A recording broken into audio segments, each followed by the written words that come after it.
Komisi Pemilihan Umum atau KPU Kota Balikpapan menetapkan pendaftaran pemilihan sementara atau DPS Pilkada 2020 dalam rapat pleno terbuka. Berdasarkan hasil rekapitulasi, jumlah DPS Pilkada Kota Balikpapan ialah 445.244 pemilih. Rapat pleno terbuka ini dihadiri Komisioner KPU Kota Balikpapan, Ketua Bawaslu Kota Balikpapan beserta anggota, perwakilan dari pimpinan partai politik dan jajaran PPK dan PPS. Acara yang digelar di Ballroom HTD Jokro, Balikpapan Selatan dibuka secara langsung Ketua KPU Kota Balikpapan Nur Toha dan diikuti pembacaan hasil rekapitulasi di masing-masing panitia pemilihan kecamatan atau PPK. Rapat pleno KPU ini dilaksanakan dengan menerapkan protokol kesehatan dan pencegahan penyebaran COVID-19. Seluruh panitia pemilihan kecamatan atau PPK mengikuti rapat pleno secara daring untuk membatasi jumlah peserta di dalam ruangan. Ketua KPU Kota Balikpapan Nur Toha mengatakan, kegiatan yang dilaksanakan ini sesuai PKPU nomor 19 tahun 2019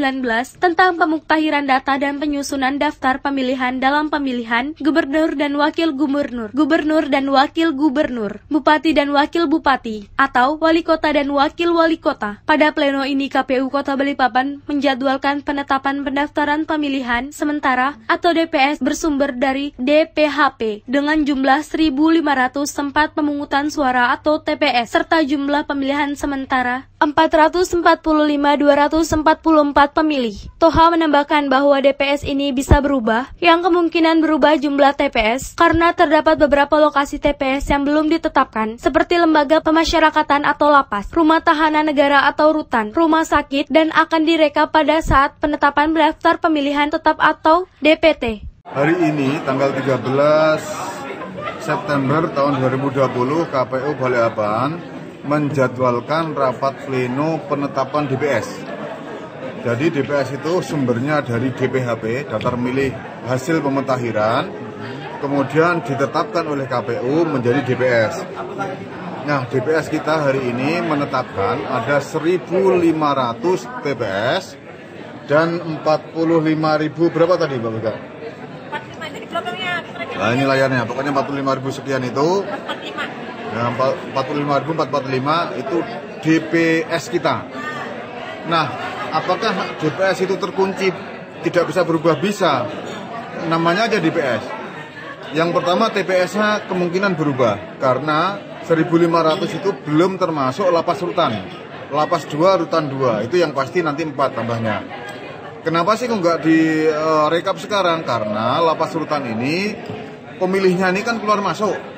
Jadi nanti mendekati penetapan DPT baru kita rekap, mendekati DPT ya.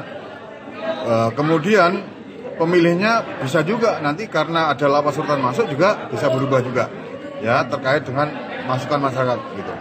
Itu terkait kegiatan hari ini. Ini ada penambahan ya Pak dalam arti TPS-nya Pak? TPS-nya itu kalau dibanding dengan pileg turun, pilegnya kan 2055, tapi dibandingkan pilgub naik ya. Waktu pada saat pilgub itu 1.363. Nah, sekarang menjadi 1.500. Tapi yang agak unik itu pemilihnya turun. Kalau di saat pileg itu 464.114, 464.114. Sekarang menjadi 445.224 ya. Berapa tadi itu? 244. Ya. Kenapa turun itu? Nah, turun itu kami mencoba untuk melaksanakan perintah PKPU terkait pemutakhiran.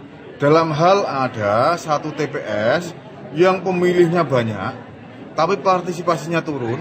Partisipasinya itu dari pemilu-pemilu tidak ada. Coba dicek dulu.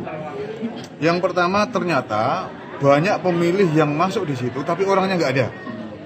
Atas konfirmasi Pak RT, atas konfirmasi tetangga sebelah, orangnya memang sudah nggak ada, maka dilakukan pencoretan. Nah, ini yang banyak yang signifikan itu.